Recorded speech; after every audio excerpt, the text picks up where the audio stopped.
আপনারা কি মনে করেন আধুনিক যুদ্ধ শুধু বারুদ আর মিসাইল দিয়ে হয়? ভুল ভাবছেন। একবিংশ শতাব্দীর আসল যুদ্ধ হচ্ছে আপনার মগজ ধোলাইয়ের যুদ্ধ।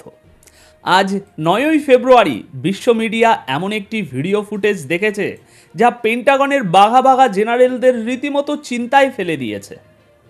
না, এটা হলিউডের কোনো মুভি নয়, এটা ইরানের ইসলামিক রেভলিউশনারি গার্ড কর্পস আইআরজিসির রিলিজ করা একটি ভিডিওতে দেখা যাচ্ছে আমেরিকার গর্ব, তাদের অহংকার, super aircraft carrier USS Abraham লিঙ্কনকে মাঝ সমুদ্রে দ্বিখণ্ডিত করে ফেলছে একটি হাইপারসনিক মিসাইল। মুহূর্তের মধ্যে আগুনের কুণ্ডুলি পাকিয়ে সাগরের অতলে তলিয়ে যাচ্ছে আমেরিকার দম্ভ। পশ্চিমীরা বলছে, আরে এটা তো এআই দিয়ে বানানো কার্টুন, এটা তো প্রপাগ্যান্ডা। কিন্তু তারা যেটা বলছে না বা বলতে ভয় পাচ্ছে তা হলো এই ভিডিওর পেছনের আসল মেসেজটা কি। ইরান কেন ঠিক এই মুহূর্তে, যখন ডোনাল্ড ট্রাম্প তার বিশাল নৌবহর বা আর্মাডা ওই অঞ্চলে পাঠিয়েছেন, তখনই এই ভিডিও ছাড়া হলো কেন? আজকের ভিডিওতে আমরা দেখব কেন ইরান দাবি করছে তাদের সাবমেরিন বা ডুবো জাহাজগুলো আমেরিকার জাহাজের ঠিক নিচেই একেবারে ঘাপটি মেরে বসে আছে। আমেরিকার ডিফেন্স সিস্টেমকে ফাঁকি দিয়ে কিভাবে এই হাইপারসনিক মিসাইল হামলা সম্ভব, এবং সবচেয়ে বড় কথা, ট্রাম্প কি তার অজান্তেই আমেরিকার নৌবাহিনীকে একটি নিশ্চিত মৃত্যু ফাঁদে ঠেলে দিয়েছেন? আজ তারিখ 9ই ফেব্রুয়ারি 2026 দুপুর 1টায় এই খবর পড়ছি। আসুন প্রথমে একটু শান্ত মাথায় ভাবি, ইরান হঠাৎ করে কেন এমন একটা ভিডিও রিলিজ করলো? দেখুন, সাদা চোখে দেখলে মনে হবে এটা একটা অ্যানিমেশন। 7 মিনিটের এই ভিডিওতে দেখা যাচ্ছে আমেরিকার এয়ারক্রাফট ক্যারিয়ার সাগরের বুক চিরে এগিয়ে আসছে। হঠাৎ ইরানের মাটি থেকে একটা মিসাইল লঞ্চ হলো, ফাতাহ হাইপারসনিক মিসাইল। চোখের পলকে সেটা ক্যারিয়ারের ডিফেন্স সিস্টেম ভেদ করে সোজা আঘাত আনলো জাহাজের ডেকে। জাহাজটি 2 টুকরো হয়ে গেল। F-35 ফাইটার জেটগুলো খেলনার মতো সব ছিটকে পড়ছে সাগরে। আপনারা প্রশ্ন করতে পারেন, ভাই এটা তো গ্রাফিক্স, এটা তো এআই দিয়ে তৈরি ভিডিও, এর মধ্যে ভয়ের কি আছে? এই ভিডিও দেখে আমেরিকা বা ইসরায়েল কেন ভয় পাবে? ভয়ের তো কিছু নেই। ভয় আছে দর্শক, কারণ জিওপলিটিক্সে কোনো কিছুই কাকতালীয় বলে কিছু হয় না। এই ভিডিওটি রিলিজ করেছে ইরানের ইসলামিক আইডিওলজি ডিসেমিনেশন অর্গানাইজেশন। ভিডিওর ন্যারেটার পরিষ্কার ভাষায় বলছে, এটা কোনো ফিল্মি স্বপ্ন নয়, এটা আমেরিকার সামরিক চাপের জবাব। এর মানে কি? এর মানে হলো ইরান আমেরিকাকে একটা স্পেসিফিক মেসেজ দিচ্ছে। তারা বলছে, তোমরা যে জাহাজ নিয়ে আসছো ওটার ব্লু প্রিন্ট আমাদের কাছে আছে, আমরা জানি কোথায় মারলে ওটা ডুববে, এবং আমাদের কাছে সেই অস্ত্র আছে যা দিয়ে ওটা ডোবানো সম্ভব। আমেরিকা এবং ইসরায়েল এতদিন গর্ব করত তাদের এজেস মিসাইল ডিফেন্স সিস্টেম নিয়ে।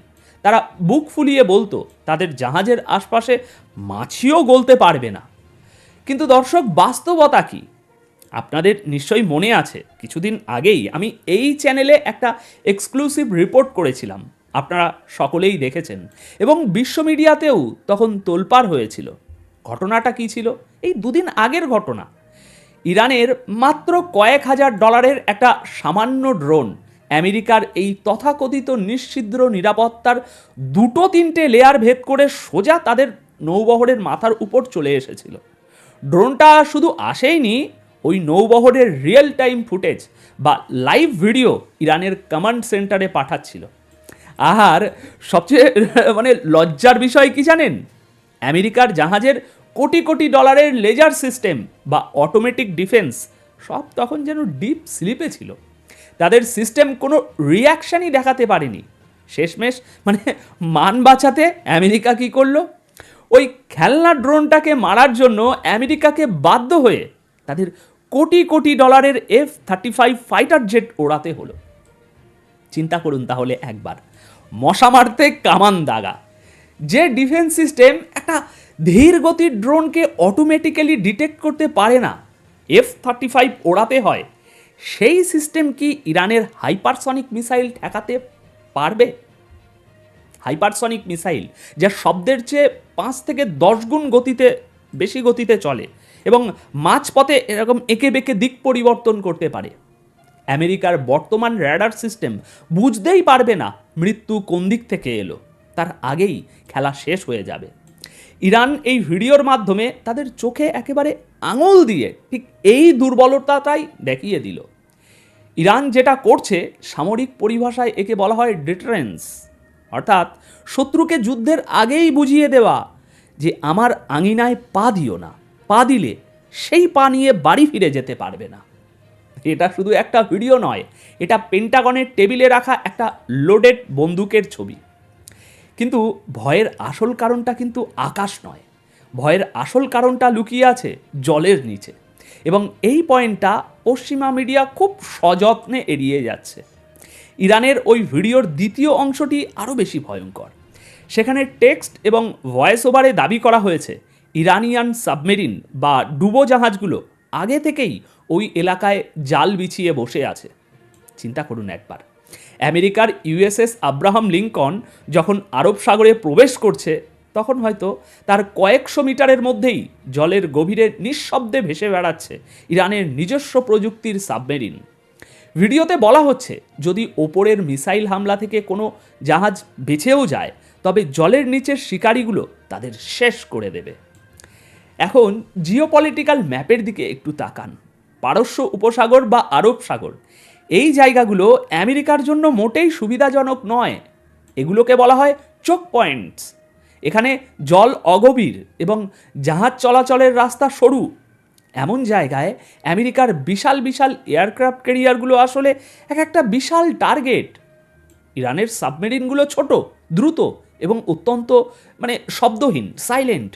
তারা সাগরের তলায় লুকিয়ে থেকে আমেরিকার জাহাজের ওই যে প্রপেলার ঘোরে সেই প্রপেলারের আওয়াজ শুনে পজিশন নিতে পারে।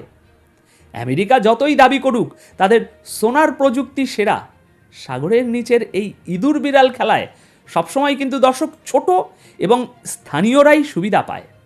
ইরান এই ভিডিও দিয়ে আমেরিকাকে বলছে, তোমরা ভাবছো তোমরা আমাদের ঘিরে ফেলেছ, আসলে তোমরাই আমাদের রেঞ্জের মধ্যে এসে পড়েছ। এখন আপনারা হয়তো ভাবছেন আমেরিকা কি ভাই এটা জানে না? অবশ্যই জানে, আর জানে বলেই ভাই তারা ভয় পাচ্ছে। তারা জানে যদি একবার সংঘাত শুরু হয় তাহলে এই সরু সাগরের রাস্তায় তাদের পালানোর কোনো জায়গা থাকবে না। ইরানের এই ভিডিও কোনো ফাঁকা বুলি নয়, এটা একটা টেকনিক্যাল সতর্ক বার্তা। We are watching you from the below. অন্যদিকে হরমুজ প্রণালীতে ইরানি গানবোটগুলো প্রতিনিয়ত আমেরিকার বাণিজ্যিক জাহাজ এবং যুদ্ধ জাহাজগুলোকে হ্যারেস করছে।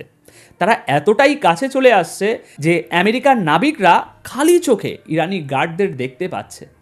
পশ্চিমা মিডিয়া এটাকে বলছে হ্যারেসমেন্ট বা উস্কানি, কিন্তু ইরানিদের দৃষ্টিভঙ্গি থেকে দেখলে এটা হচ্ছে তাদের নিজেদের জলসীমা রক্ষা করার অধিকার।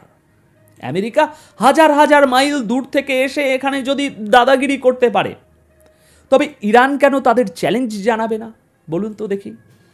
এখন আসি পলিটিক্যাল প্রেক্ষাপটে। এই ভিডিওটা রিলিজ করার টাইমিংটা খেয়াল করুন। একদিকে ইসরায়েলের প্রধানমন্ত্রী বেঞ্জামিন নেতানিয়াহু ডোনাল্ড ট্রাম্পের সাথে মিটিং করতে যাচ্ছেন। এই নিয়ে বিস্তারিত প্রতিবেদন আমি গতকাল আপনাদের দেখিয়েছি। নেতানিয়াহুর প্ল্যান হচ্ছে কিভাবে ইরানের উপর আরও চাপ প্রয়োগ করা যায়, কিভাবে তাদের পরমাণু প্রোগ্রাম বন্ধ করা যায়।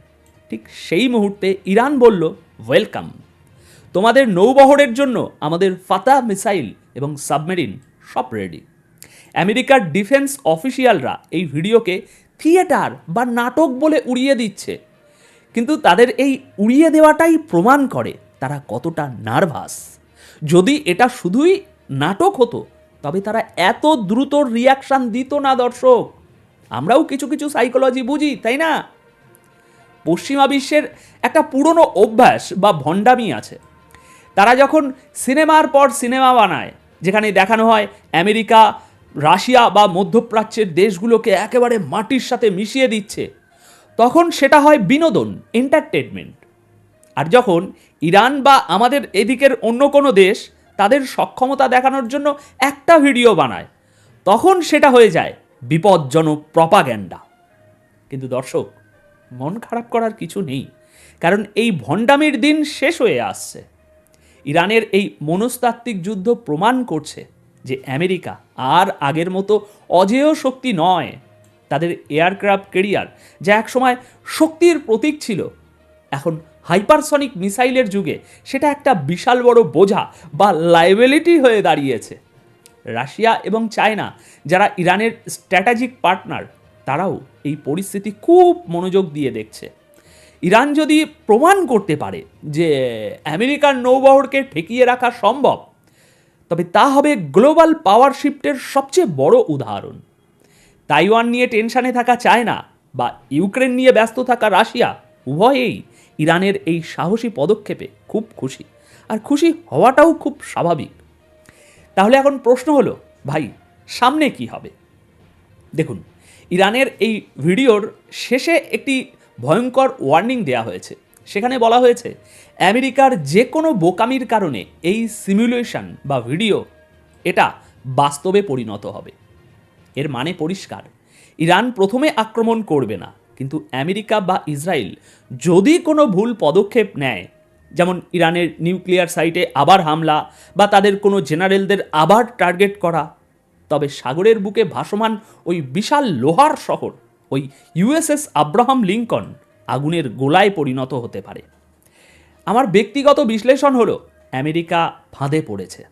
তারা এখন না পারছে সামনে এগোতে, না পারছে পিছু হটতে।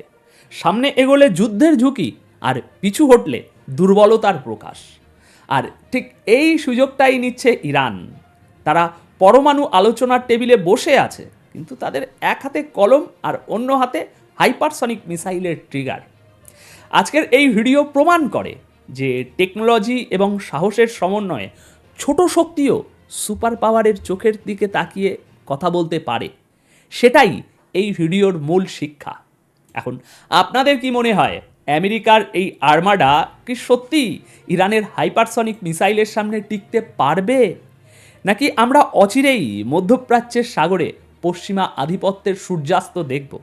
কমেন্ট করে আপনাদের মতামত জানান, কারণ আপনাদের প্রতিটি মতামতই এই জিওপলিটিক্যাল আলোচনার অংশ। আর হ্যাঁ, ভিডিওটি যদি আপনাদের ভালো লেগে থাকে তাহলে একটি লাইক দিন এবং শেয়ার করে ছড়িয়ে দিন বন্ধুদের মাঝে, যারা খবরের পেছনের আসল সত্য জানতে চায়। তাহলে দেখা হচ্ছে পরবর্তী ভিডিওতে যুদ্ধের নতুন কোনো ফ্রন্ট লাইন থেকে। ততক্ষণ পর্যন্ত চোখ রাখুন বিশ্ব রাজনীতির দাওয়ার বোর্ডে। ধন্যবাদ আপনাদের সকলকে।